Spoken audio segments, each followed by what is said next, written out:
Heilman box, which is so cute. I'm putting a little tin foil here to catch the droppings. And I have a towel on my lap. I'm sitting propped on a rock that's actually perfectly comfortable, shaped just right for me.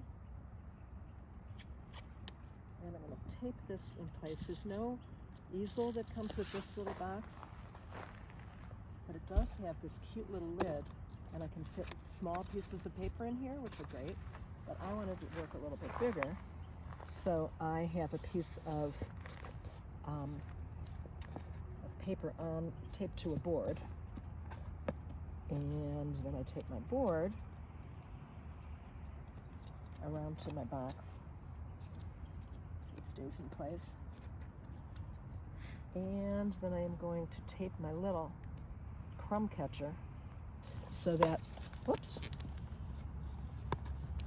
so that all the crumbs are caught and don't fall back into my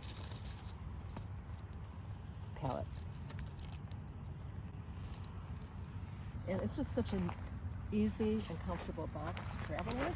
So the sun's behind me. It's 9:15 in the morning in Yellowstone, and I'm here with my good friend Lynn, who paints also, and our hubbies, and we're painting our way through the park, and it's absolutely spectacular, and I highly recommend it to anybody, painters and non-painters alike, to come and see this absolutely unbelievably beautiful and varied scenery. All right, so here I go. I'm working on pastel matte in blue. I can do a wash on pastel matte, but I chose this blue because it's just going to be a great dark background to set me up. I'm going to wear gloves because I don't have a sink. I have wipes, but I can peel my gloves off and my hands will be clean, so I'm going to keep one hand free maybe for now. But anyway, so real quick, I'm going to do a little charcoal sketch. Here's a close-up of my palette. You can see I've got a variety of greens, some real dark, almost black greens. I do have a black also, some cool lights, some warm lights, lavenders, peaches, cools, and warm and light to dark. And I have, you never have exactly what you need, but I have a variety and I make do. I have a sharpened black new pastel for details, and I have a hard, this was sharpened at one time, but it's a hard new pastel in a light color that I can do some thin lines with. I have some thin Giroux here. I have some Terry Ludwigs. I have some Diane Townsends. I have a variety, some Great Americans. I also have my new pastels, a mini set, which I like more and more lately, and use a lot. They're great for underpaintings. They're great for little details, and there's so many little lines, lots of line work here in the grasses, so these come in handy. And the two together make a really lightweight way to travel. So I am going to get going with my little charcoal drawing. Here I go. I should do a preliminary sketch, but I don't have all that much time now. So I'm going to choose my horizon line. What's most important to me? I love this grassy area and the water and the reflections, and then there's that background. So I really want to focus on this foreground. So here, I'm choosing my horizon line to be back here, and that is my horizon line. I mean, where that land ends and the trees begin. Get this mass of land. Let's see. Trying to decide where that ends in my painting. Giving myself some little imaginary grid. You can do this on your phone and take a look at your phone, or if you have a little viewfinder, you can do this. This little land mass here is going to end about here. That yellow mass out there. And then there's this tree line. And then there's another tree line. And then there's this mountain ridge that comes up and off. That's all I'm going to get of that sky. Okay, that's it. I think I'm ready to go. So I'm going to put in my darkest darks, as always. This dark burgundy. My goal also with this painting is to keep it really fresh and really loose. Okay, I'm going to skip to the green in some of those trees. I'm just going to give myself a little bit of that. A little bit green-gray. I'm going to switch to this cool green and see what that does for me. It's a little too cool, but I do want this to set back, and I see some of this almost greenish in the hills up there. So accidentally I brought a glittery light blue that has sparkle in it, and it's not really sparkly out here. So I'm sticking with a light. There's the light, and it's sort of turquoisey, but it's okay. It's the right value, I think. And I can really do some carving. I'm remembering I want to keep it really loose and quick.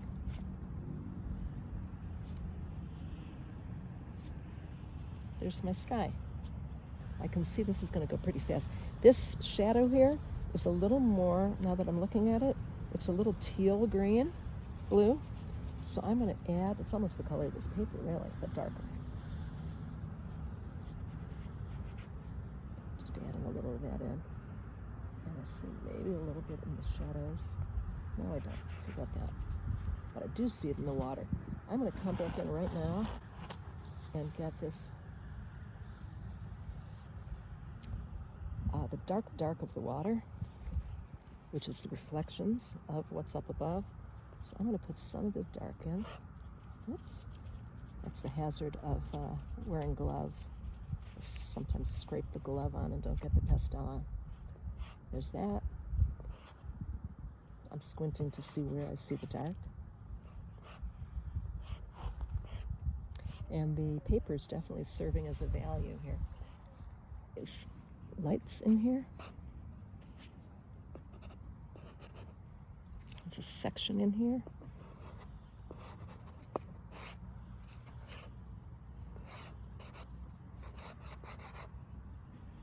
And then I am definitely seeing a pretty blue. But this is reflecting pretty blue from the sky above, so I'm going to put a little bit of this in here just to indicate that that blue is reflecting that sky up above.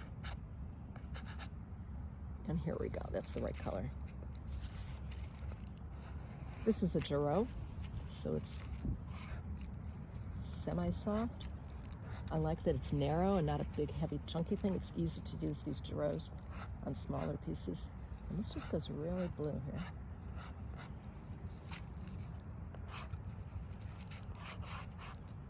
Ooh, that's so pretty. And along the edge here, I'm seeing blue sky.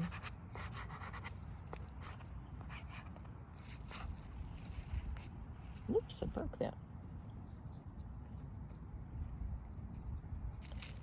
Let's pick up a little bit lighter even, just because why not? Give it a little bit of extra sparkle.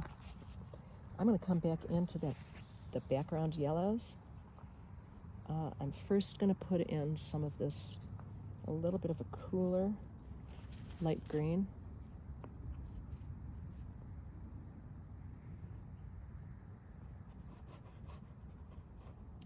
And then along that river edge, back here, it's like a lime green, but it's cool, and that pushes it back. Here's a yellow green that's also kind of lemony, that's setting it back. But then I'm going to come over that with this pale light yellow.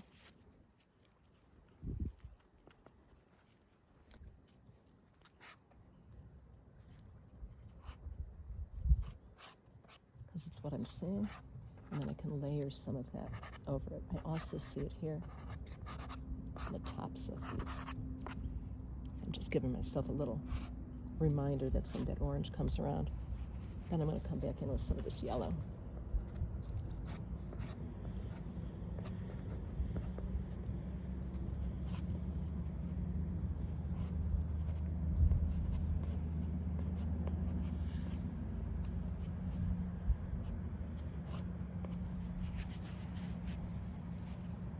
And a little paler.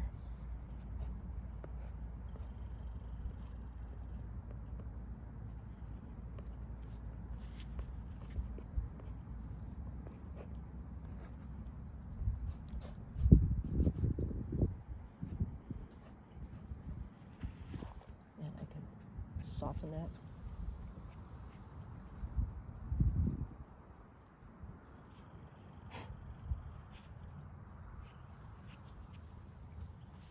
I'm going to come in with the greens. I don't have the right greens for the trees, but I'm going to make do.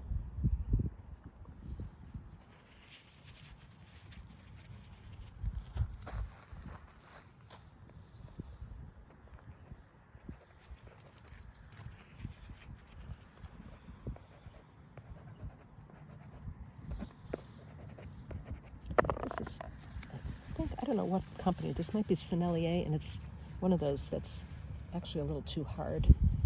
I am going to switch to something else. Maybe even in my new pastels. Let's see what kind of a green I might have.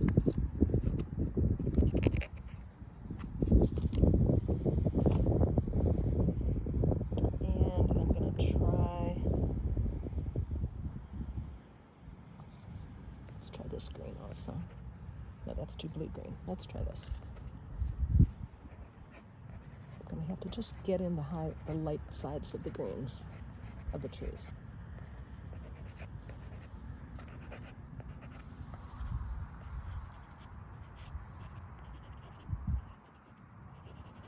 That's a cooler green right now, and then I'm going to come back and do the warmer greens. Just a little indication. I'm not being real specific because the camera shows them in a lot of detail, but I'm not seeing them in that much detail.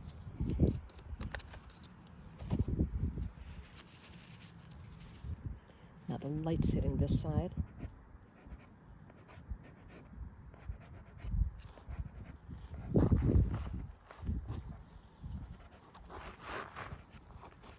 Using the corner and just giving a sense of those evergreens.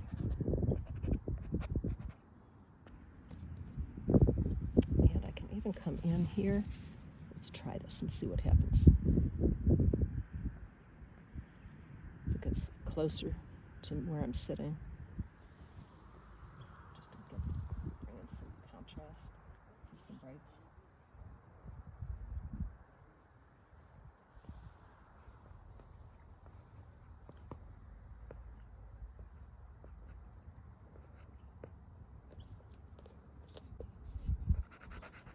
Dulling these down a little bit over here.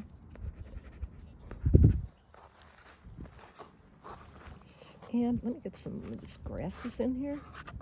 There's some green that goes under them. And then there's this beautiful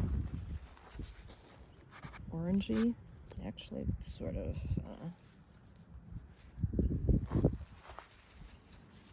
it's more of a pinky.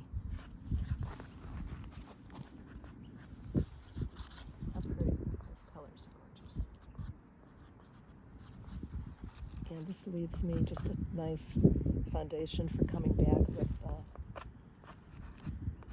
the little grassy strokes I'll be making. And while I have this dark one in my hand, I'm going to come back in and establish the shade areas back here. Can cut in and get around that little island of, little mound of vegetation out there, grasses.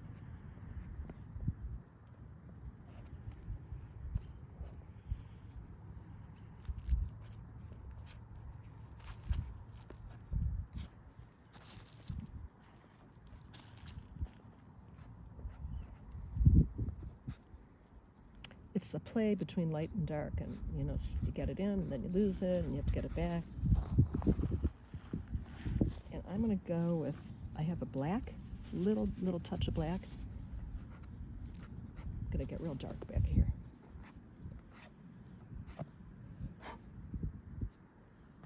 And really get these shadows out and show this hill.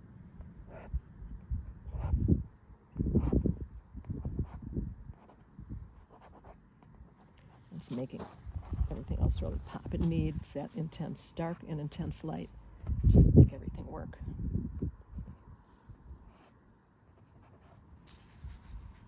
And there's a shadow on the hill from these trees.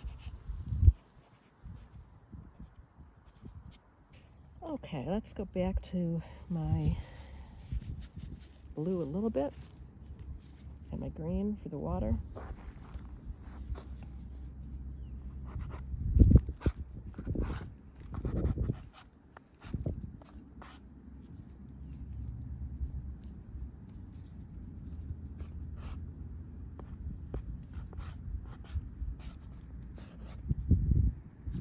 And I'm forgetting that this blue comes in here.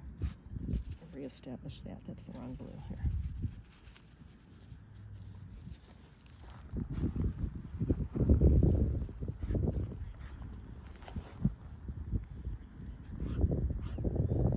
This might be the wrong blue too. Let's see.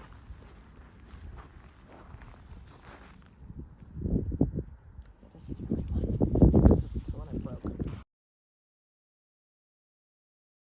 All right, let me do the grasses. I'm going to pull out some of these. Let's see what I can do here. That's actually light green. Light cool green. I've got to switch to something warmer.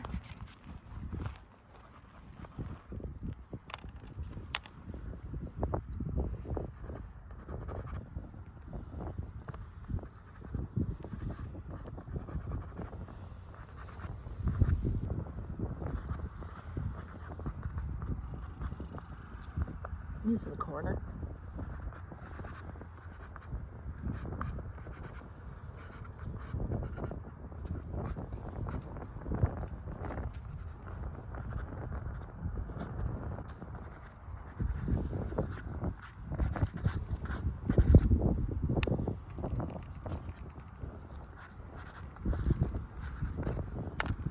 Let's see some of the red here.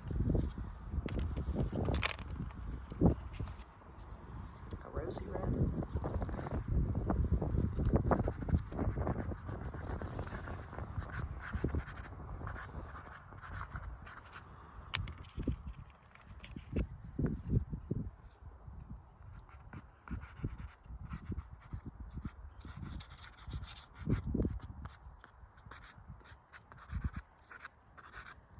I can't get every strand, but I can just indicate with light and dark.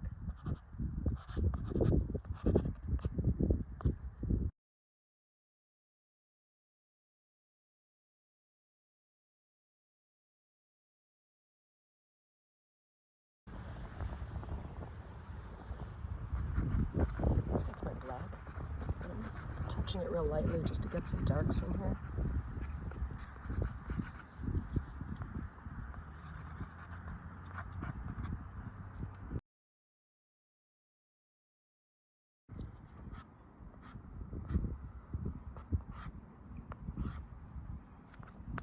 And I think I'm almost done.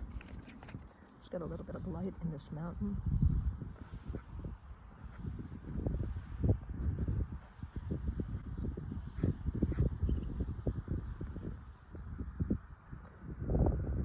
Softening the edge where the mountains meet the sky.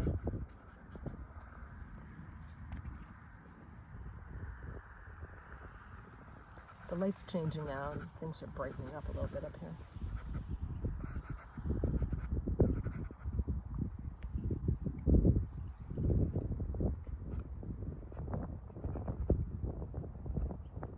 And I don't want to change my whole picture, but if there's some bit of light that I need, that's the time to do it.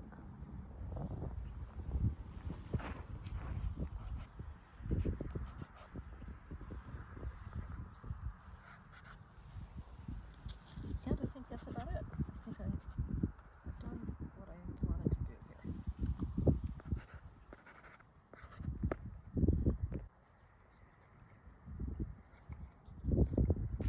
One more touch of this pale yellow.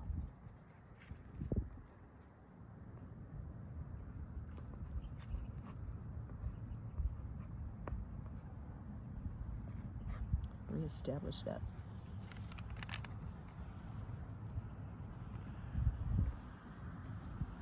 Get that orangey back.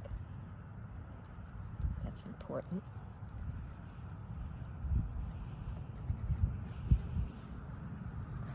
And it's also lighting up a little bit more now.